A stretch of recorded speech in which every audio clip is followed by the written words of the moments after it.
long time the Gold Coast in my young youth was a small town with a small town budget, trying to cater to this annual migration of people.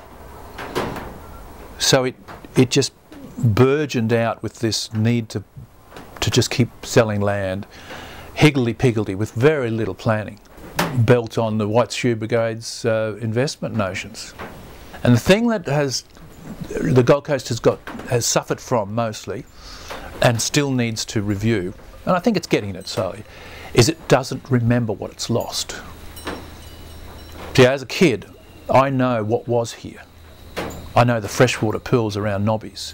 I know the massive midden at Nobby's Beach below the hill there. So what I think is important about Gold Coast culture is that it recognises what it's lost and it treasures what it's still got, because the process of loss is incremental and is often not noticed. So you talk to kids now and they don't know what they've lost. Culture is made from ingredients constantly being deposited by everything and everyone that comes along. And it doesn't mean that you excise a previous culture, Aboriginal culture, and somehow start anew with a new pavlova on the table. It's all part of it. The table is part of it. The table you put the pavlova on, which is white and fluffy, is still dependent on the soil beneath that table, down under the floorboards. And that soil's full of blood, sweat and volunteers. Be Counted is my baby. It's a paper I started just over a year ago, an Indigenous newspaper for the Gold Coast and Tweed, and it's about profiling Indigenous people in the community. The Gold Coast is coming together as a really strong community, like they've had, and it's getting stronger. You know, we've got things like the Indigenous All Stars which happen here, which is definitely uniting the community and making it a lot stronger. And you know, you could see that with the Boomala Festival that happened. That was just, you know, every man out and his dog out there in forces, and you know, it really shows our presence here, our Indigenous community presence here on the Gold Coast. To be known as something else besides a tourism destination, you know, people don't often, I guess, think of the Gold Coast as somewhere that, you know, that is a place that you just fly in and fly out of, and it's concrete, but there is actually a lot more there, and it's a really dynamic, exciting community with a lot more to offer than kind of meets the eye, and I guess that's the kind of parallel between, you know, stereotype for the Gold Coast and stereotype for Indigenous people of what I do, you know, that parallel. You know, yes, there's an Indigenous people, yes, there are these bad stories, but this is what Indigenous people also have to offer, and it's the same with the Gold Coast.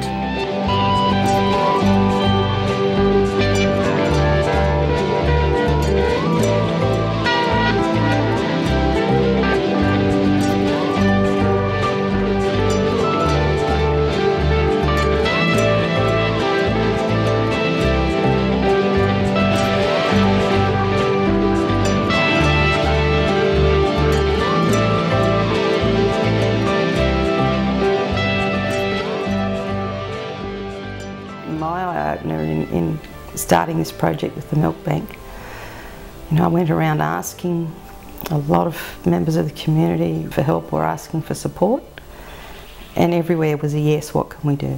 Whether, you know, I was absolutely overwhelmed by the depth and degree of support right across all members of the community, which is the culture. It is a culture of giving. We have an enormous degree of creative talent on the coast from all spectrums of the arts. We have a wonderful little microcosm and a huge array of opportunities for people to experience, to express, whether it's in exhibitions or film, short films. The Swell Festival, we have a lot more venues opening up to support young musicians and artists on the coast that were not here 10 years ago. So there's lovely pockets of creativity happening on the coast. Interested in setting up frames for people to explore and experience themselves in movement. So I've been working at the Eco Village in the Currumbin Valley, and I've run a number of movement groups out there. The solstice performance, how that might translate into a more kind of performance / ritual kind of space. The Gold Coast, geographically, it's really quite unique. It's very linear, it's very spread out. So when you talk about the Gold Coast, it's like, well,